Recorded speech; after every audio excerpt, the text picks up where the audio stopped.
is Anya, and today I really want to make some 3-ingredient coconut macaroons.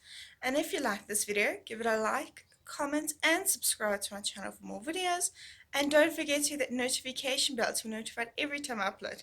I upload every day, Monday to Friday.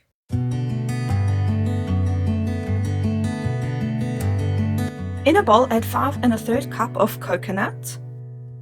Add 1 tin of condensed milk. Mix until well combined.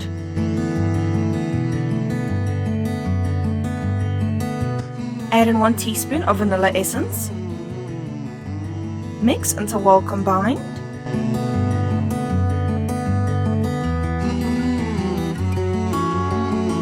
Form about a teaspoon sized ball of the coconut mixture.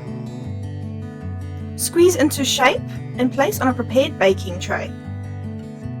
Bake at 180 degrees Celsius for 15 to 18 minutes.